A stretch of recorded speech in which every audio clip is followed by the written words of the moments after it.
सिर्फ नहीं आयुर्वेदिक औषधि है। उत्तरकाशी में सुप्रसिद्ध माघ मेले का आगाज सीएम पुष्कर सिंह धामी की उपस्थिति में हुआ। मेले का उद्घाटन सीएम धामी ने दी माघ मेले की बधाई और शुभकामनाएं।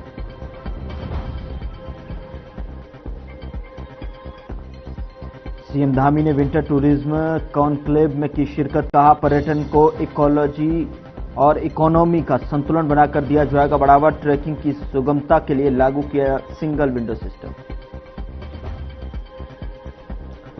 उधम सिंह नगर के किसान सुखविंदर सिंह की आत्महत्या का मामला। मजिस्ट्रेट जांच के निर्देश के बाद भी कांग्रेस का सवाल। यह घटना बीजेपी सरकार के तथाकथित सुशासन पर खड़ा करती है सवाल।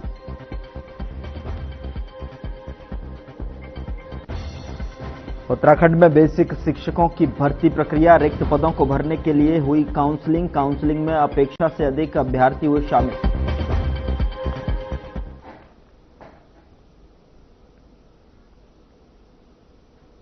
नमस्कार, मैं हूं आपके साथ गौरव राजेंद्र। बुलेटिन की शुरुआत करते हैं हल्द्वानी के व्यस्त शनि बाजार क्षेत्र में यातायात और जल निकासी की समस्या के समाधान के लिए बड़ा कदम उठाया गया है। बता दें कि नगर निगम ने करीब 12 करोड़ रुपए की लागत से शनि बाजार रोड के चौड़ीकरण और नाले की शिफ्टिंग का काम शुरू कर दिया है। तो वहीं आपको बता दें कि परियोजना के तहत सड़क चौड़ी की जाएगी और जिससे कि जाम और जलभराव से राहत मिलेगी। इस दौरान प्रशासन ने अतिक्रमण के खिलाफ सख्ती दिखाते हुए 59 अतिक्रमण चिन्हित किए हैं। नगर आयुक्त परितोष वर्मा ने मौके पर पहुंचकर निरीक्षण किया है और अतिक्रमणकारियों को जो है स्वयं अतिक्रमण हटाने के निर्देश दिए हैं। यूयूएसडीए द्वारा नाले का निर्माण कार्य भी जारी है।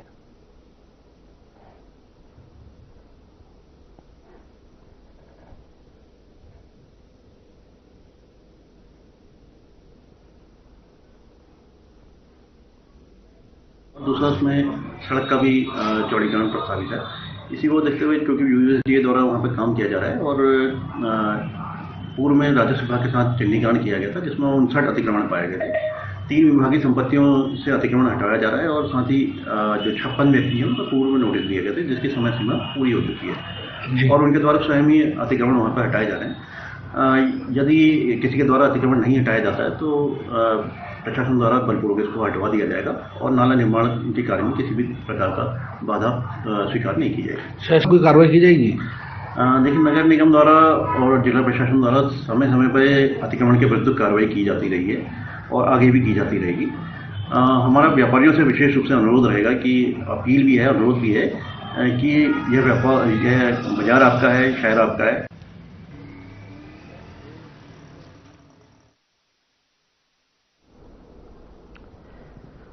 खबर ऋषिकेश से है, जहां हरिद्वार रोड पर काली के ढाल के पास एक भीषण सड़क हादसा हुआ। 14 जनवरी की शाम करीब 7 बजे जम्मू कश्मीर नंबर की एक कार फुटपाथ पर खड़े ट्रक से जा टकराई।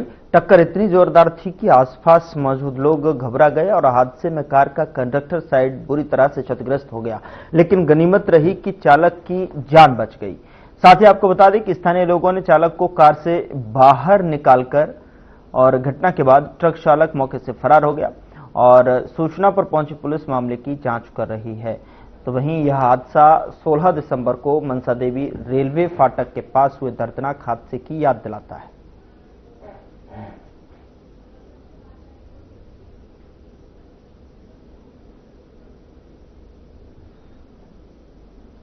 तेज रफ्तार का कहर एक बार फिर से देखने को मिला है। सड़क किनारे खड़े ट्रक में कार जो है जा टकराई। बता दें कि यह कार जो है जम्मू कश्मीर के नंबर की कार थी, जो कि सड़क किनारे फुटपाथ पर जो ट्रक खड़ा था उसमें ये कार अनियंत्रित होकर जा टकराई है और गनीमत रही कि इसका जो चालक था वो सुरक्षित रहा और आसपास के लोगों ने जो है ड्राइवर को बाहर निकाला और बताया जा रहा है कि ट्रक ड्राइवर जो है फरार।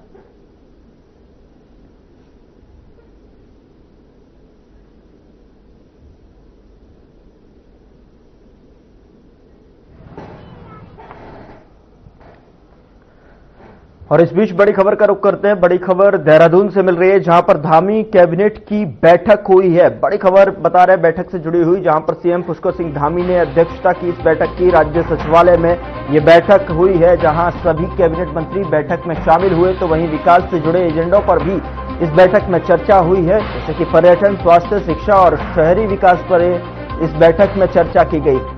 देहरादून से धामी कैबिनेट की ये बैठक से जुड़ी हुई खबर आप तक पहुंचा रहा है, जहां पर सीएम पुष्कर सिंह धामी की अध्यक्षता में एक बैठक हुई है। राज्य सचिवालय में ये बैठक पर्यटन, स्वास्थ्य और शिक्षा से जुड़ी हुई कई महत्वपूर्ण मसलों पर जो है चर्चा हुई है।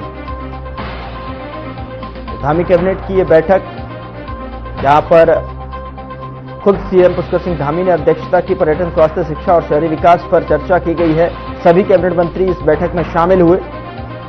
विकास से जुड़े हुए एजेंडों पर विस्तार से चर्चा की गई है।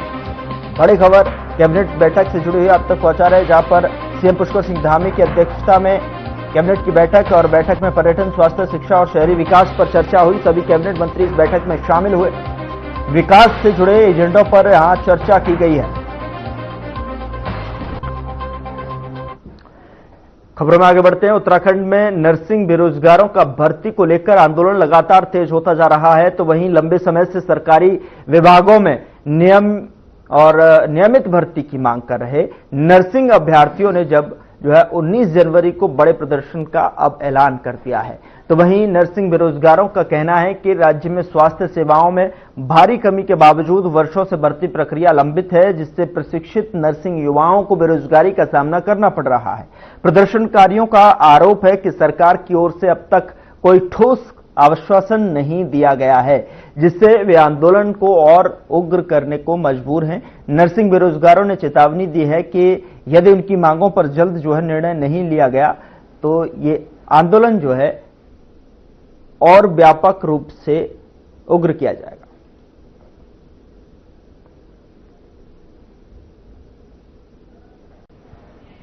पहले मैं सबसे पहले समस्त मीडिया को धन्यवाद देना चाहूंगा, जन जन तक नर्सिंग एकता मंच उत्तराखंड की आवाज को पहुंचाने के लिए, क्योंकि जिस तरीके से सरकार ने हमें एकता बिहार में पटकाया, सरकार का मुख्य उद्देश्य यही है कि हमारी आवाज को आम जनों तक पहुंचने से रोका जा सके। पर हम धन्यवाद करना चाहेंगे मीडिया कर्मियों का, जो लगातार हमारे एकता मंच उत्तराखंड की आवाज को पूरे प्रदेश भर में और राज्य में पहुंचा रहा है। सबसे पहले मैं ये कहना चाहूंगा कि अभी तक सरकार के द्वारा हमें मौखिक आश्वासन दिया गया है कि आपके बिंदुओं पर कार्य किया जा रहा है, लेकिन कहीं ना कहीं ये एक अनदेखी है और कहीं ना कहीं नजरअंदाज बिंदुओं को किया जा रहा है, क्योंकि अभी तक हमें लिखित रूप में कोई भी आश्वासन नहीं दिया गया है। साथ ही साथ 40 दिन हमारे धरने प्रदर्शन को एकता बिहार में बने हुए हो गए हैं और अभी तक वहां पे जो सुविधाएं भी अगर हम देखे जाए, चाहे शौचालय से संबंधित सुविधाएं देखे जाए या आम दैनिक जीवन की सुविधाएं देखी जाए, वो वहां पे पर्याप्त जो हमारी महिला अधिकारी हैं, जो पुरुष अधिकारी वहां पे रह रहे हैं, उन लोगों को काफी परेशानियों का सामना करना पड़ रहा है। उधर पूर्व कैबिनेट मंत्री और वर्तमान गदरपुर विधायक अरविंद पांडे ने काशीपुर के सुखवंत सिंह आत्महत्या मामले को लेकर न सिर्फ जिले के पुलिस कप्तान पर गंभीर आरोप लगाए, बल्कि अपनी ही सरकार पर भी खुलकर निशाना साधते हुए कहा कि काशीपुर के युवा किसान सुखवंत सिंह की आत्महत्या के लिए सीधे तौर पर ऊधम सिंह नगर के पुलिस कप्तान मणिकांत मिश्रा जिम्मेदार है।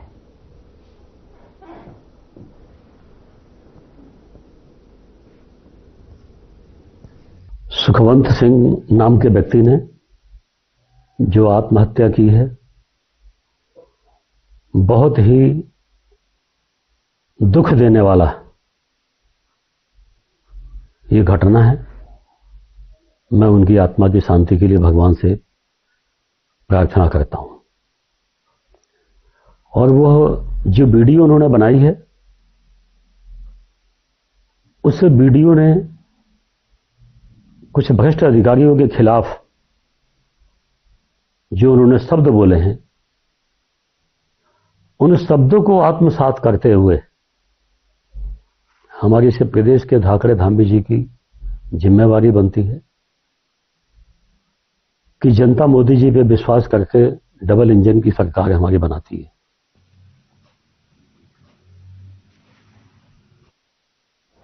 उधर मिस्टर उत्तराखंड, मिस्टर टिहरी और मिस्टर मुनि की रेती का चयन होगा। बता दें कि प्रेस वार्ता कर दी जानकारी, हर साल की तरह इस साल भी बॉडी बिल्डिंग एसोसिएशन मुनिकी रेती वर्ष 2025-26 की चैंपियनशिप करने जा रही है।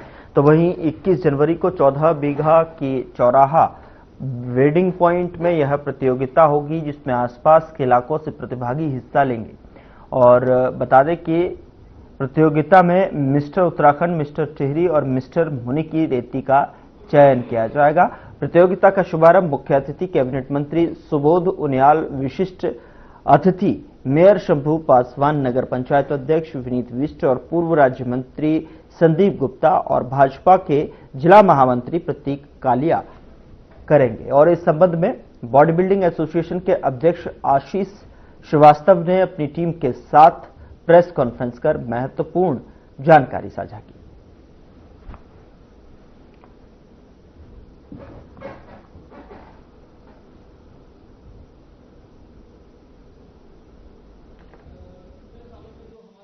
ये जो प्रतियोगिता है ये चौथी बार हम लोग कराने जा रहे हैं। 2023 में हमने शुरू किया था आर्म रेसलिंग और बॉडी बिल्डिंग मिस्टर मुनिरित के साथ, लेकिन इस बार जो प्रतियोगिता है mister Muniriti, mister Tehri, mister Uttarakhand और मिस उत्तराखंड के साथ हम लोग ये प्रतियोगिता करा रहे हैं। इसमें जो है मिस्टर मुनिरिति ऋषिकेश को जोड़ा गया है और ये क्लासिक होगी ऋषिकेश और मुनिरिति के लिए। जो टिहरी होगा वो 55 प्लस से लेके 85 तक कैटेगरी के हिसाब से प्रतियोगिता में बच्चों को चुना जाएगा और प्रति कैटेगरी प्रतियोगिता को उसमें इनाम भी रखा गया है। फर्स्ट को जो है हमने 11,000 रुपए, मिस्टर टिहरी में 5100 और 3100 रुपए, मिस्टर उत्तराखंड में वो भी कैटेगरी के हिसाब से होगा, उसमें कैटेगरी वालों को इनाम रखा गया है। और जो इसमें फर्स्ट टाइम उत्तराखंड में 21,000, 11,000 और 5100 रुपए।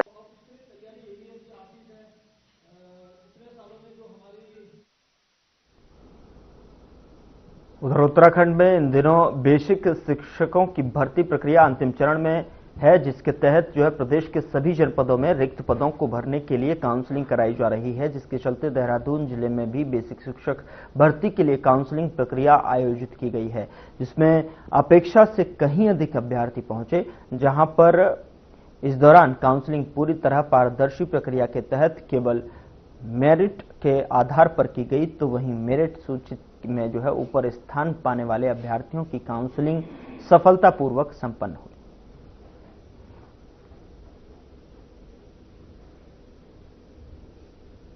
नहीं, उसमें जो ये सब वो हैं जिन्होंने डीएलएड के बाद टीटी 1 क्वालिफाई कर रखा है, क्योंकि ये प्राइमरी इन्होंने सभी ने प्राइमरी के सहायक अध्यापक नियुक्ति होनी है, उसके लिए टीटी 1 या सीटेट 1 या यूटेट 1, ये सब लोग डीएलएड हैं प्लस यूटेट या सीटेट 1 क्वालिफाई हैं। इनकी हमने मेरिट बना रखी है, सबको पूरा अपने वेबसाइट पर प्रदर्शित कर रखी है। सब बच्चों ने देख लिया मेरा कितना कौन से नंबर है। और हमको जनपद स्टेट से केवल 97 पोस्ट मिले हैं, वो भी टोटल बैकलॉग के बाद है। 47 SC रिजर्वेशन में और 50 पोस्ट हमारी ये दिव्यांग श्रेणी में। उसी के आज हम प्रमाण पत्रों की जांच कर रहे हैं कि इनका सही प्रमाण पत्र होंगे, तो उसके बाद हम इनको अपॉइंटमेंट लेटर निर्गत कर देंगे। कहाँ पर तैनाती होनी चाहिए इनकी? सब हमने विज्ञापन में लिखा कि सब चक्रता ब्लॉक फास्ट प्राइवेट हमारे, क्योंकि वहां अधिकांश स्कूल सिंगल स्कूल चल रहे हैं।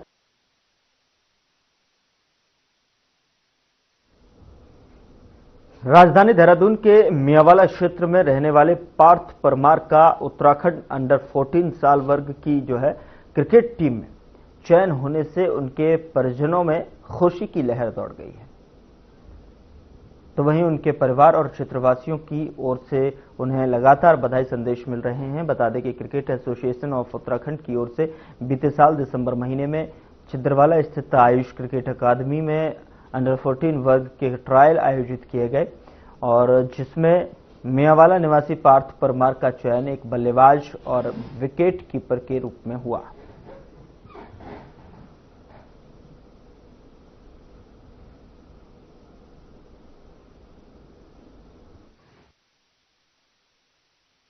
मेरा नाम पार्थ परमार है। मैं अंडर 14 उत्तराखंड के लिए सिलेक्ट हुआ हूँ राज सिंह डूंगरपुर ट्रॉफी के लिए, और हमारी टीम इंदौर के लिए रवाना हो रही है।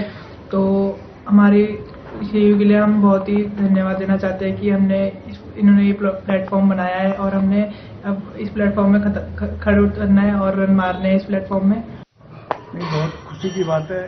पिछले 7 सालों से ये लगातार मेहनत कर रहा था, रोज एकेडमी जाना है, अपने प्रैक्टिस करनी है, सब कुछ करना है। तो देर में चयन हुआ, लेकिन खुशी की बात यह है कि जब किसान फसल लगाता है तो जब वो फसल पक जाती है तो उसका उचित मूल्य मिलता है। इसी तरह मुझे भी ऐसा लगा कि पिछले 2 साल इसका चयन नहीं हुआ तो थोड़ा निराशा हुई, लेकिन अब ऐसा लगा है कि सीयू ने देखा है कि अब लड़का पूरा पक चुका है, तैयार हो चुका है, इतने मैच का अनुभव है, इतने शतक मार दिए, अच्छा विकेट कीपर है। तो सीएयू ने ये ध्यान दिया होगा कि अब लड़का खेलने के लिए इसने जो मेहनत की है उसका कुछ मूल्य नहीं है। ये दिन रात मेहनत करता है और पढ़ाई के साथ साथ खेल में भी इसका पहली रुचि सी खेल में है और पढ़ाई बाद में होती है। लेकिन मेहनत इतनी है इसकी कि सुबह अपनी पढ़ाई कर लेगा, उसके बाद ये अकेडमी चल जाएगा, फिर दिन में खाना खाने घर आएगा, फिर वो शाम को फिर अकेडमी चल जाएगा। लेकिन मेहनत बहुत करता है आज, और ज़्यादा मैं कुछ नहीं कहूँगी।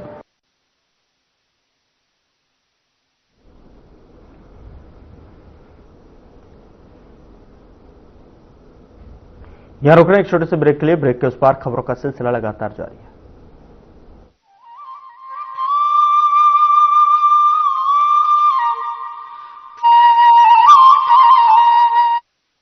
देवों की पावन भूमि है यह, भूमि है स्वाभिमान की। देवों की पावन भूमि है यह, भूमि है स्वाभिमान की। पुरखों की साझी विरासत की यह भूमि है सम्मान की। बोल रहा है गर्वित होकर इस भूमि का एक एक कण। आगे बढ़ता उत्तराखंड, अपना प्यारा उत्तराखंड। आगे बढ़ता उत्तराखंड, अपना प्यारा उत्तराखंड।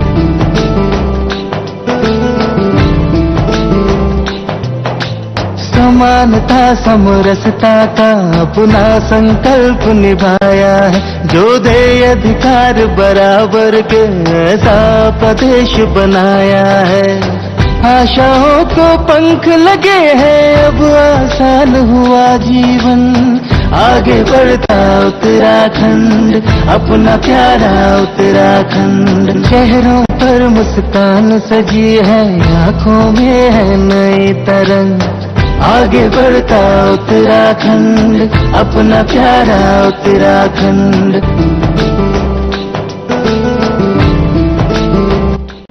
उत्तराखंड राज्य हमारे आंदोलनकारियों की त्याग, तपस्या और बलिदान का ही प्रतिफल है। इसलिए हमारी सरकार उत्तराखंड के बलिदानियों के, आंदोलनकारियों के सपनों को साकार बनाने के लिए बहुत कृत संकल्पित होकर कार्य कर रही है। प्रधानमंत्री नरेंद्र मोदी के मार्गदर्शन और मुख्यमंत्री पुष्कर सिंह धामी के कुशल नेतृत्व में हर क्षेत्र में आगे बढ़ रहा है अपना उत्तराखंड। दूर कहीं पहाड़ के सुदूर रास्तों तक संवर रहा है अपना उत्तराखंड। कुछ लोग खाते पीते तो बहुत बढ़िया हैं, पर फिर भी उनकी सेहत नहीं बनती। पिचके हुए गाल हैं, हड्डियां निकली हुई हैं, पैंटें ढीली हैं, कपड़े जचते नहीं, कोई पर्सनैलिटी नहीं। ऐसे लगता है इधर से खाए जा रहे हैं, उधर से निकले जा रहा है, क्योंकि उनका पाचन तंत्र खराब है। और जब तक के पाचन तंत्र दुरुस्त नहीं होगा, वो जितना मर्जी अच्छे से अच्छा खा ले, उनकी सेहत नहीं बन सकती। इसलिए हमारी संस्था सन्यासी आयुर्वेदा ने एक ऐसी दवा का निर्माण किया है जो कि आपके लिवर को, आपके पाचन तंत्र को दुरुस्त करने का काम करती है, ताकि आप जो भी खाएं उसका पूरे का पूरा निचोड़ आपके शरीर को लगे, आपकी भूख बढ़े, खाया पिया सही से लगे, नया खून बने, हड्डियों में जान आए, वजन बढ़े और आप मोटे तगड़े खूबसूरत पर्सनैलिटी के मालिक बन जाएं। सिर्फ 655 रुपए की पूरे 1 महीने की दवा होती है और आप इसे घर बैठे 01145454545 पर फोन करके दवा मंगवा सकते।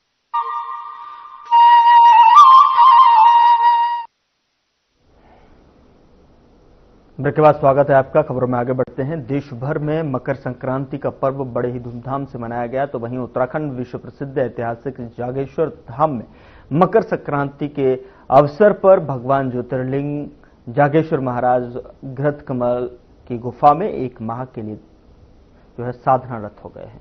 बता दें कि मंदिर प्रबंधन समिति पुजारियों और ग्रामीणों और श्रद्धालुओं ने 251 किलो शुद्ध पहाड़ी घी से गुफा बनाकर घृत कमल की गुफा में ढक दिया है। विशेष पूजा अर्चना और अनुष्ठानों के साथ गुफा का निर्माण शुरू हुआ। भगवान शिव अब फाल्गुन मास की प्रथम तिथि को इस गुफा से बाहर आएंगे। महीने भर शिव गुफा की श्रद्धालु पूजा अर्चना करेंगे और 1 माह बाद शिव साधना से बाहर निकालेंगे।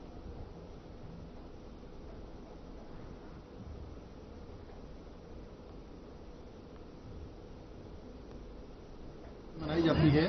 इस वर्ष भी 200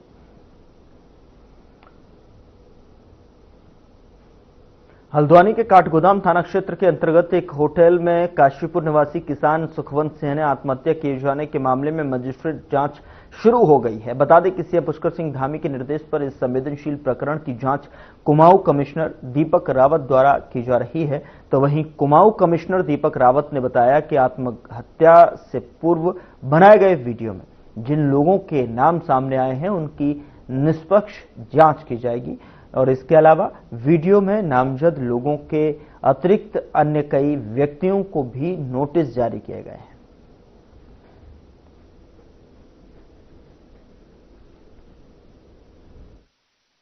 देखिए, इसमें जो पूरा प्रकरण है इसमें शासन द्वारा मुझे जांच सौंपी गई है और उसमें कहा गया है कि आत्महत्या करने से पहले जो वीडियो सोशल मीडिया पे इनके द्वारा जारी किया गया तो उसमें जो गंभीर आरोप इनके द्वारा लगाए गए हैं, प्राइवेट लोगों के विरुद्ध भी लगाए गए हैं और गवर्नमेंट के लोगों के विरुद्ध इसमें कुछ सीनियर ऑफिसर्स के खिलाफ भी उनके आरोप लगाए गए हैं। तो इन आरोपों की एक तो जांच की जाए, उनकी सत्यता, और दूसरी बात ये भी है कि इसमें जो अन्य लोग हैं और ये पूरा घटनाक्रम जो हुआ है इसकी एक जांच की जाए। उत्तराखंड में राशन कार्ड की ई-केवाईसी को लेकर अब भी कई पात्र लाभार्थियों के राशन से वंचित होने की आशंका जताई जा रही है। तो वहीं भारत सरकार के निर्देशों के तहत प्रदेश भर में पिछले वर्ष राशन कार्ड को पूरी तरह से डिजिटल करने के उद्देश्य से ई-केवाईसी अभियान चलाया गया था। सरकार की ओर से इस प्रक्रिया की समय सीमा 2 बार बढ़ाई गई है, जिसकी अंतिम तिथि 31 दिसंबर 2025 तय की गई थी। खाद्य मंत्री रेखा आर्य ने स्पष्ट किया है कि केवाईसी का उद्देश्य यह सुनिश्चित करना था कि राशन कार्ड का लाभ जो है वास्तविक और पात्र लाभार्थियों तक ही पहुंचे।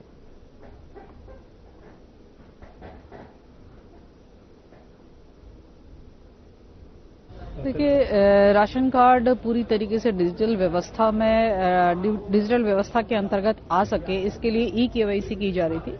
ये एक भरकस कोशिश थी भारत सरकार की ओर से दिशा निर्देशों के क्रम में कि जहां पर पात्र व्यक्ति ही जो है वो राशन कार्ड धारक या उसका लाभार्थी बने। खासकर जो हमारे अंत्योदय के कार्ड धारक है या हमारे पीएचएच के कार्ड धारक है, उनके लिए विशेषतः इसको सुनिश्चित किया जा रहा था कि जो है बायोमेट्रिक व्यवस्था या फिर आंखों की रेटिना के माध्यम से जो है वो पूरी तरीके से डिजिटली जो है उनका राशन कार्ड उस रूप में पंजीकृत हो, इसकी एक कोशिश की गई थी, जिसको लेकर लगातार जन जागरण भी किया गया और जिसको लेकर ये सुनिश्चित किया गया है कि सभी जो व्यक्ति पात्र है वो ई-केवाईसी कराएं। समय पर जैसे जैसे लोगों का समय की डिमांड है कि इसका समय विस्तार किया।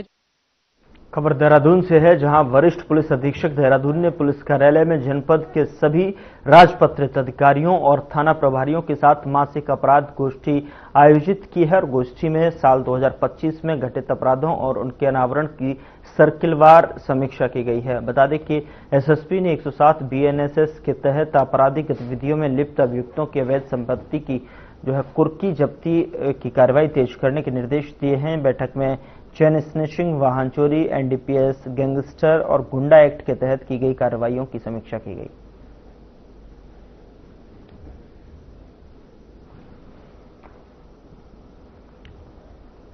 लालकुआं कोतवाली क्षेत्र के खड्डी मोहल्ला निवासी 32 वर्षीय रवि कुमार पिछले 3 साल से लकवे सहित कई गंभीर बीमारियों से जूझ रहा है। डॉक्टरों ने उसके सिर का बड़ा ऑपरेशन जरूरी बताया है, परंतु परिवार के पास में इलाज के लिए पैसे नहीं हैं, जिसके बाद रवि की मां सुशीला देवी ने भावुक होकर प्रधानमंत्री मोदी, मुख्यमंत्री पुष्कर सिंह धामी सहित सरकार, जनप्रतिनिधियों और समाज सेवियों से मदद की गुहार लगाई है ताकि रवि को जिंदगी जीने का एक और मौका मिल सके। ये 3 साल से हैं बीमार और सीरियस में पड़े हैं। ऐसा मैंने कोई विधायक नहीं छोड़ा, कोई नेता नहीं छोड़ा जिससे मैंने अपनी मदद मांगी नहीं। मेरी एक खाली विधायक जी ने थोड़ी मदद करी 2000 रुपए की, और बाकी नेता ने किसी ने मेरी लालकुआं क्षेत्र में मदद नहीं करी। ना कोई मेरे दरवाजे देखने आया मेरे बच्चे के लिए। हम बुढ़िया बुढ़ा दोनों इसकी इलाज में इसकी उसमें लगे। अगर मेरे पास ज्यादा पैसा होता, गरीब हैं, 4-5 लड़कियां हैं, बताओ क्या करें क्या नहीं करें। पिताजी का काम भी छूट गया।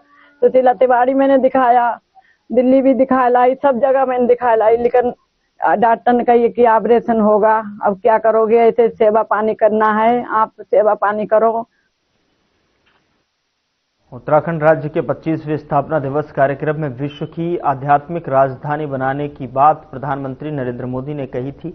वहीं अब देहरादून पहुंचे परम पूज्य गीता मनीषी ज्ञानानंद जी महाराज ने प्रदेश को विश्व की आध्यात्मिक राजधानी बनाने की बात कही है।